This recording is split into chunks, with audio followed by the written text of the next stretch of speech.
Why is it that you're always supporting our neighbor, not supporting India? Why? Because there is only one religion in the other country, they will prosper and succeed. India will never succeed. Slowly I want you to become like me.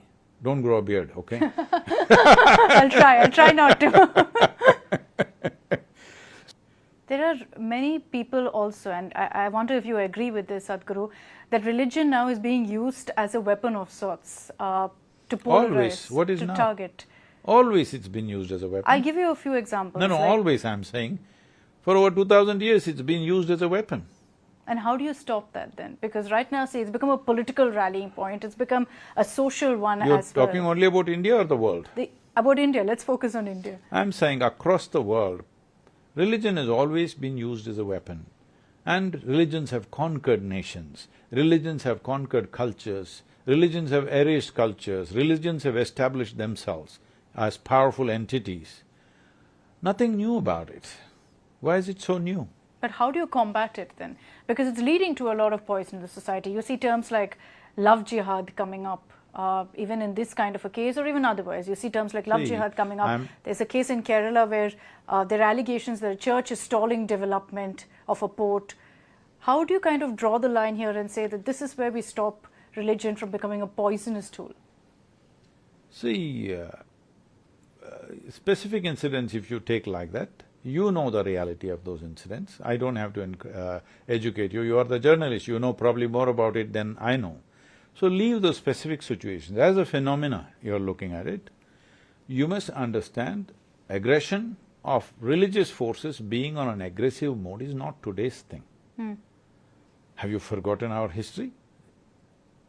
For over 1000 years we've been ravaged by religious aggression. I'm not trying to say that this happened, so we must do something else. That's not the point. The point is, you said religion is being weaponized. Religion has always been a weapon. So, when you have a docile population which does not know how to weaponize their identity, now they will get completely taken. Even Supreme Court, Honorable Supreme Court has made a statement, this is a national security issue. All right, it's not me saying that or anybody saying. So when there is a national security issue, should we address it or no? How do we address it? You think everything can be addressed by the government alone? I don't think so. People also have to address it. How? As a society we wake up? We have to wake up, otherwise there will be issues. Any society, if demographics change too rapidly, it will lead to problems, serious problems, not only here, anywhere. Civil wars have happened in Lebanon and other places. Why? Demographics changing too quickly and civil wars will happen. Those nations have gone down so badly. What were beautiful nations at one time, today they're ruins, simply because of this. We don't want to go there for sure. So in one generation, if you change the demographics too rapidly, this will happen to India, believe me. I must tell you this. I was inquiring through some people in US administration who are important people who make decisions. Why is it that you're always supporting our neighbor, though it is a collapsing situation and all the people that are wanted by you are in that country, but you're always supporting them, not supporting India? Why? So they told me, Sadhguru, this is not today's thing. In 1947, 1948, when we wanted to know what is happening after independence, what's going to happen to the subcontinent, when we inquired, we had no access to the world. It's the British who had the access to the world. Always when it came to Asia, many parts of Africa, we always consulted the British because they were everywhere for the last 2 centuries. We were not anywhere, we were just here, remote. America was a remote place with 2 big oceans on either side. So we naturally asked them. So they always gave this thing and we also agreed that with that view. Because there is only one religion in the other country, they will prosper and succeed because they can focus on something. India will never succeed because it is too many multiples. It's a kaleidoscope, it's nice to look at, but they will never make it, it's going to be a total disaster, this country. So there is no point putting your money on them, they're no use. So that continued actively till 1967. After that, there has been little reconsideration here and there, But generally, in the political mindset of those nations, they always believed our neighbors will succeed and we will anyway kill ourselves with our complexity of our existence. We are proving otherwise today. Now slowly their opinion is beginning to change. So you must understand this, that diversity is not to be exploited. Diversity is to be enjoyed, all right? Diversity means you look different, I look different, you do something different, I do something different. We enjoy the differences. Slowly I want you to become like me. Don't grow a beard, okay? I'll try not to.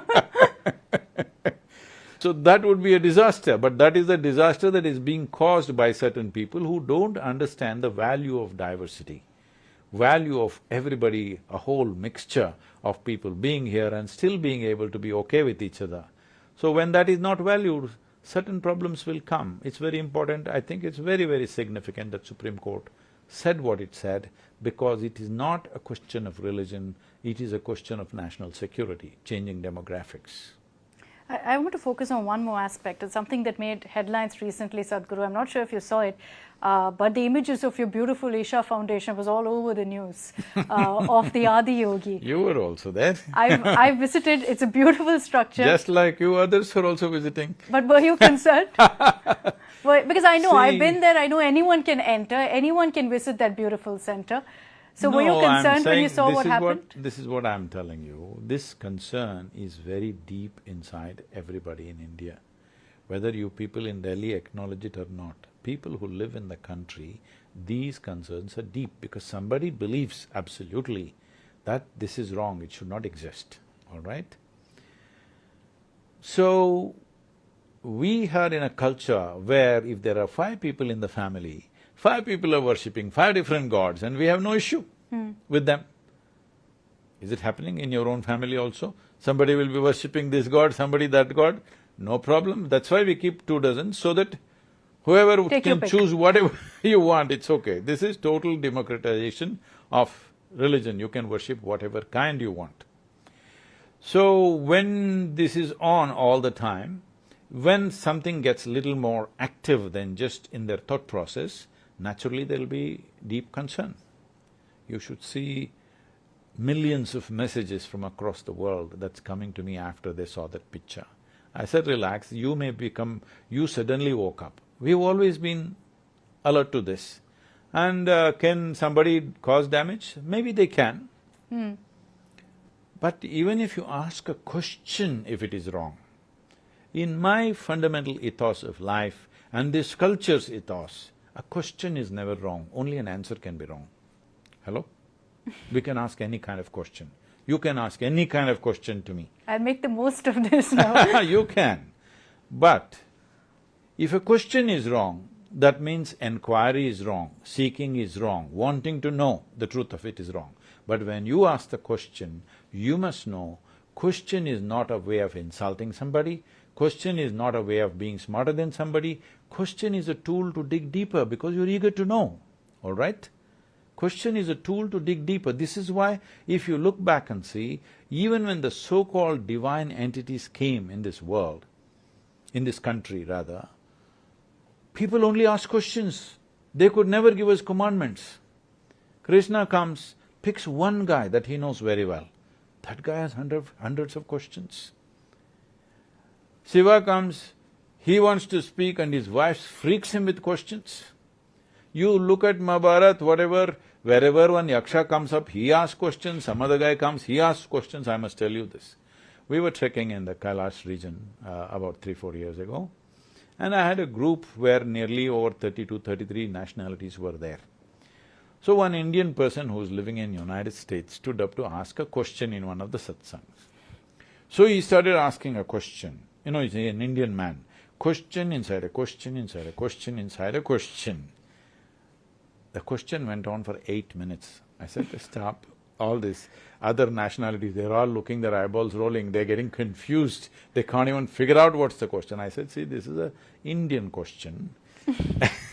It's not something you understand, because we practiced asking questions for 10,000–15,000 years, so we are like this. Then one Chinese lady stands up and says, yes, Sadhguru, I worked in United Nations for 27 years. Even there, only Indians asked questions. I said, okay. It's a good thing, though. Yes, I'm saying. So that is the whole thing. But in most parts of the world, questions were addressed like this. If you ask a question for which I have no answer, the best thing is kill the questioner. That's another way to handle a question. That is not the way we handle questions in this land. People, great sages, when somebody asked them a question, when they did not know the answer, they relinquished their positions and decided to become the disciples of the person who asked the question. You have a question for which I have no answer means your intelligence has dug deeper than me. In this kind of culture, you want to destroy this with simplistic whatever. I'm not trying to make commentary about anything, but I'm saying the beauty of this culture, the uniqueness of this culture is we are a land of seekers. We don't believe anything. Anybody can ask and question. Even if God comes, we will question him, all right? So, this, if you change very rapidly, then demographic situations will become like this, civil war kind of situations will come up. This has happened across the world. I am not trying to predict anything or plan something or some nonsense like that. I'm just saying, if you look at the dynamics of societies everywhere in the world, this has happened everywhere. When demographics change too rapidly, then there is violence. Don't do that. We're just crossing the threshold of economic well-being. Let's all get there.